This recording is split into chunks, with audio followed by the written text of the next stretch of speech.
I'm basically a live performer. That's how I started. That's how I actually learnt to play, was just going and doing gigs and learning learning on the gig a lot of the time. There wasn't really anyone near me that I could have as a teacher in the early days. There wasn't any.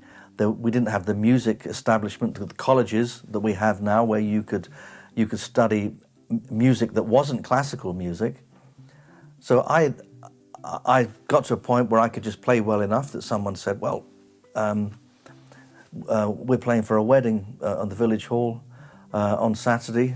We need a guitar player. So you go and it pays £4 or whatever the going rate was at the time, all those years ago. And I would just go and do the gig, and I knew some of the tunes, and then the ones I didn't know, I would kind of learn them as I went along. So that is my background. Basically, I'm a live performer, so I know that really well. When it came to the point where I started to record, go into a studio, sit down, the red light went on, and I had to play, I found it extremely difficult, because I was only used to playing live to people, a room with people, and then you're in this room, there's only you, the other musicians, the sound engineer, the producer. That was it. They're not your audience. So I thought, who am I playing for? I can't play because I've got nobody to play for here. And I found it extremely hard to play. And I think, well, maybe the thing is, we do a live recording, and then I'm playing to the audience, but it's being recorded as well. But that didn't always work out for different reasons. But what I then discovered, it dawned on me one day, the light bulb went on, and I went, there's two disciplines here. There's performing live, and then there's recording. They're totally different. You have to get your mind in a completely different mindset to do that. When you play live, it's about energy and communicating. But you can get up on stage. It's of the moment, so you can get on stage and you can play with all that energy, and it's great. And then you think, oh yeah, be great if that was recorded. So you have a great gig, and then you listen to it back, and that's a bit disappointing, really, because you overplayed. You got the adrenaline was going through your system, so you started to play too many notes. You maybe started to speed up or something. You didn't notice at the time because it was of the moment. You were having a great time.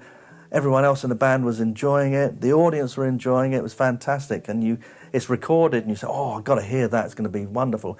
And you listen to it. Oh, that's very very disappointing. The reverse can happen as well. I've done gigs where I thought, well, nothing much really happened there. That wasn't all that good. Then later on, I've heard the recording, and I thought, wow, that was great, because you're listening to it in a completely different context. So live and recording is just so different. And when you're recording, another thing is, live, as I said, is about communicating with the audience there in that moment. Recording is different. When you record, you're under a microscope. All of a sudden, those things that you have no problem playing when you're on a gig suddenly become difficult, because you start concentrating on them, you start thinking about them, because you weren't doing that on the gig. You were just in the moment. You weren't thinking about all the different options you could have. You were just enjoying it. That energy, that vibe, the adrenaline was going. In the studio, it's just dry, and every note you play, it's like walking on eggshells. So once I realized that it was two different disciplines, then I realized I could do something about it.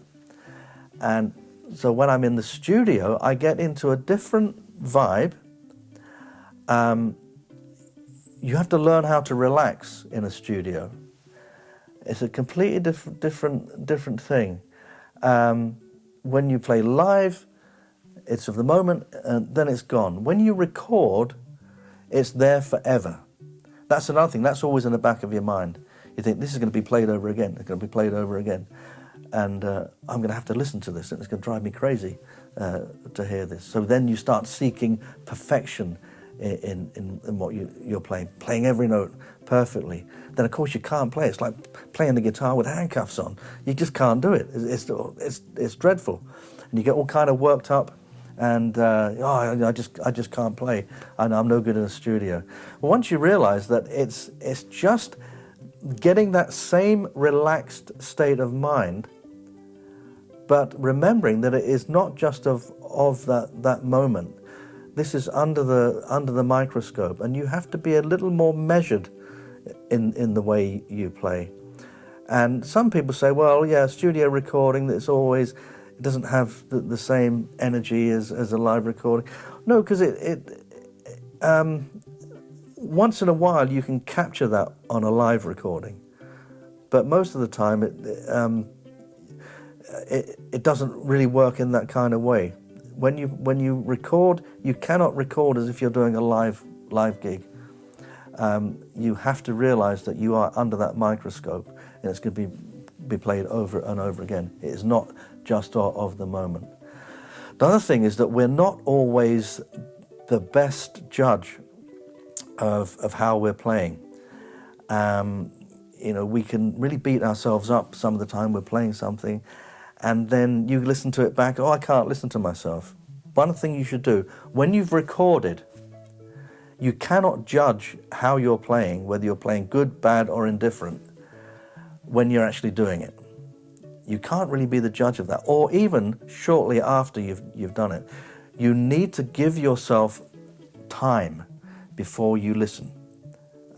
And then you can be very pleasantly surprised when you hear something, you say, I could have done it better, because we're always like that as musicians. I could have done a better version of that. And then time goes by and you listen to that and say, well, that was good. It was good. I learned that when the first album I recorded was in 1978 with Peter Ind for his label, the Wave Records. And I remember really beating myself up with this. And then him saying to me, don't listen to the recordings for a few weeks, and then listen to them. And I did that. I'd already heard them. I listened to them a few times and was cringing away. But I gave it some time, and I listened to them again, and I listened to it. I had that little bit of distance, and then I could judge it. And I could say, well, yeah, okay, this was actually really good. That, yeah, I could have done that better, but yeah, it's actually, it's what happened. It's good. So when you play live, you have that adrenaline buzz, but you've got to be very careful of that adrenaline buzz. Really beware of that. Try and stay cool, even when you play live. Learning to play in a studio actually improved my live playing as well, because I became very aware of not getting carried away with that adrenaline buzz, but staying a little cool. You kind of have to, in a way, you have to understand your body. You have to understand how you feel. When you get that adrenaline rush, you want to go, yeah.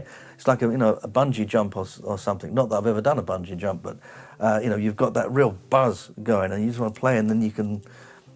You're having a great time doing it, but it might not necessarily sound great when you listen back to it. So try and the word I always come back to, seem to use a lot, is focus. So try and focus. Understand your body. Understand that adrenaline. Stay cool, stay calm, and focus on your feelings and how your body feels. But stay in that moment and don't get carried away with the adrenaline buzz.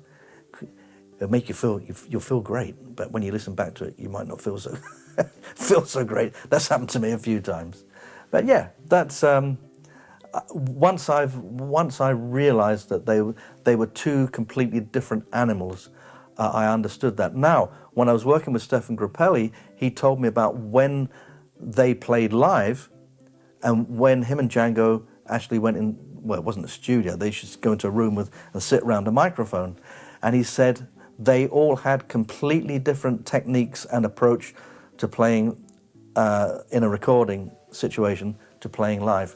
When they played live, Stefan told me he really played so he could project the sound, remembering there was no amplification in those days. Django really played to project the guitar as well.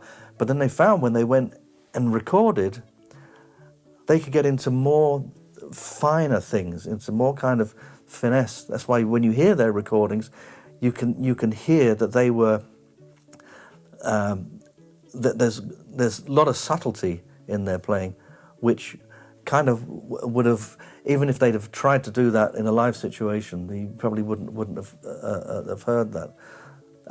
But recording, listening to yourself, getting into that thing of being under the microscope, you can use it to your advantage for your live playing.